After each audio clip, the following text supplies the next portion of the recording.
मी सकाळी तर अशा बातम्या चालल्या होत्या की बोला आमचा काय कार्यक्रम होतो का काय, आमचा करेक्ट कार्यक्रम करायचा.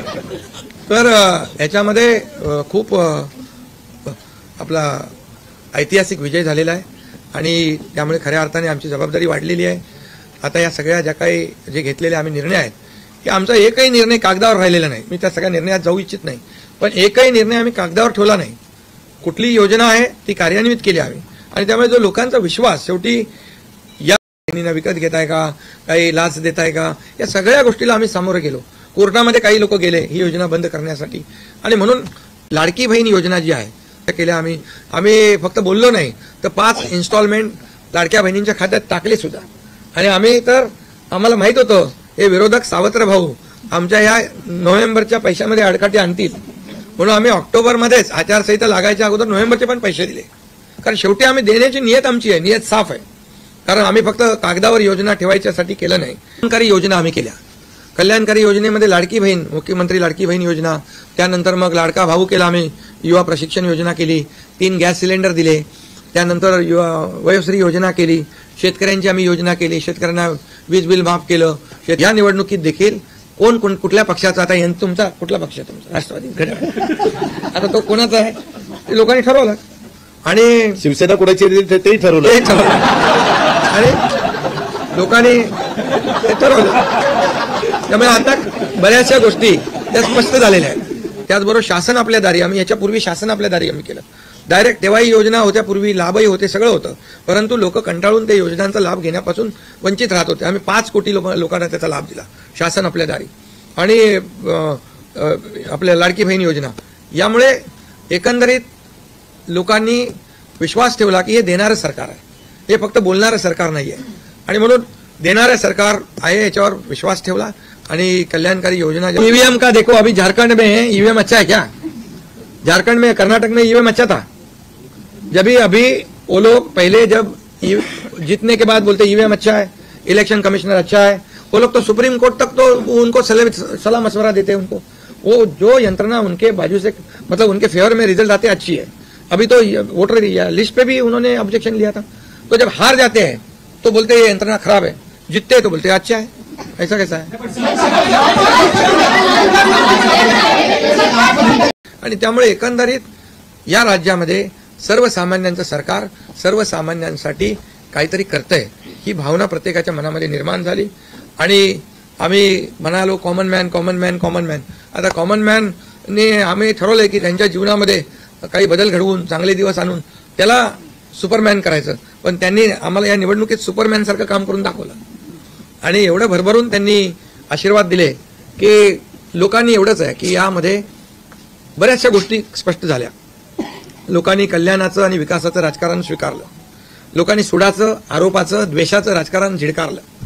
आणि म्हणून 2 निवडणुका, ज्या लोकसभेमध्ये पण आणि लोकसभेत फेक नरेटिव्ह वगैरे सगळं केलं, काय केलं, संविधान बदलणार वगैरे, सगळ्या जातीमध्ये भीती निर्माण केली, प्रत्येकाला घाबरवलं, तरी सुद्धा एवढं होऊन पण प्रधानमंत्रीपदी मोदी साहेबच बसले. आता ते म्हणाले जनतेच्या दरबारात जाऊ, आम्ही जनतेच्या दरबारात जाऊ, लोकसभेच्या वेळेस पण गेले, पण शेवटी एवढं करून, एवढे सगळं खोटं नाटं सांगून, लोकांना घाबरवून पण प्रधानमंत्रीपदी शेवटी मोदी साहेब बसले. आणि आताही म्हणाले आम्ही जनतेच्या दरबारात जाऊ. आता जनतेने त्यांना जो काय मॅन्डेट द्यायचा तो दिलेला आहे आणि त्यामुळे जनतेने पूर्णपणे विकासाला आणि कल्याणकारी योजनांना स्वीकारलेला आहे. यामध्ये लोक रोज, आमचं सरकार स्थापन झाल्यापासून रोज सरकार पडणार, रोज आम्हाला 3-4च शब्द ठेवले होते त्यांनी. ते शब्द तुम्हाला माहित आहे, मी ते परत त्याचा उच्चार करू इच्छित नाही. पण 4था शब्द होता का? नाही. पण आम्ही त्याला आरोपाने उत्तर नाही दिलं. आम्ही कामातून उत्तर दिलं त्याला आणि कामातून उत्तर दिलं आणि ते काम लोकांना भावलं की बाबा हे काम करणारे लोक आहेत आणि काम सर्वसामान्य लोक आहेत. मी स्वतःला काय समजायचो, सीएम म्हणजे चीफ मिनिस्टर, मी म्हणायचो कॉमन मॅन आहे. आता कॉमन मॅनमध्ये मी जायचो. आता आमचे दोन्ही उपमुख्यमंत्री, दोन्ही आम्ही 24/7 काम करत होतो. आणि याच्यामुळे घरी बसून सरकार चालवता येत नाही, फेसबुकवरून सरकार चालवता येत नाही, हे स्पष्ट झालेलं आहे.